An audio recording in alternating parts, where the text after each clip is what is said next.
Welcome back. So now, after you created some painted paper or gathered your pattern papers or colored papers that you're going to use, you're going to begin by drawing your hand on the paper towards the lower portion of the paper and start tracing around your hand, all the way around. Make sure your fingers are spread apart a little bit so that you can get the marker in between the paper. It kind of ends silly, so I'm just going to add lines to my hand to go off the paper. And now we have it. Now we have a hand drawn, but it's not holding anything. It needs something in its hand. So what we're going to do is grab something green. It can be a crayon or a marker. And we're going to draw some stems, short stems coming out of the hand like this. Now, in the art room, I've talked with you about using your magic art ability of making things disappear. And we're going to do that here. We're going to skip behind the hand and draw the stems coming out the bottom here. So you can do that. And now you have stems in your hand. But it's missing something. We have stems, but nothing at the top.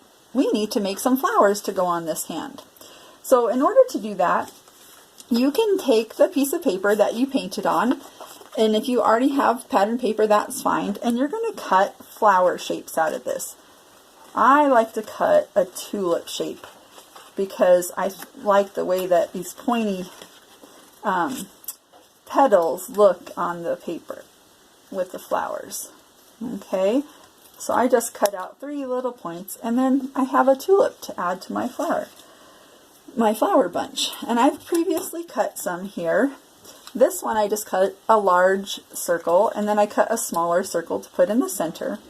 And one of the elements of art is overlap. Okay, so we can overlap some of the flowers on here when we are creating to give us a different look. I'm going to cut another larger circle out of this pattern paper.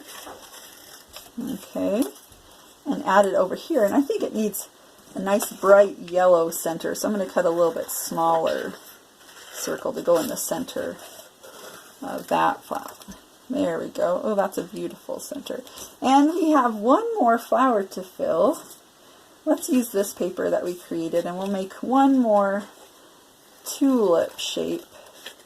And you guys can, and this one will be like maybe a closed tulip. They're kind of pointy on the top and have a teardrop shape. So now I have my flowers and my bouquet of flowers ready to go. Well, there's a special holiday coming up, and some of you might know what it is, but this might be a nice gift that you could give that person that you love in your life. And we're going to write something on here. Happy Mother's Day. Then you can write love and your name. Okay? When you're ready to glue these flowers on, all you need to do is get a glue stick and put a little bit of glue on the back of the flowers and just stick them on like this. The little circle centers need to go in the center of the big circles. And you always want to put the flowers that are behind the other flowers on first. Okay?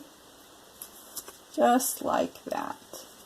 And you can arrange your flowers however you want. Maybe this flower is in front of that one and this one, or behind this one and in front of that one. It's up to you to organize them however you want. Okay? I hope you have fun creating this bouquet of flowers based on the artwork of Picasso. He did a line drawing with a hand and a bouquet of flowers. And I think we've talked about it when we talked about lines. So there's this bouquet that I made. And here's another one that I made that has different colored flowers. So have fun creating. Let me know what you create. Bye.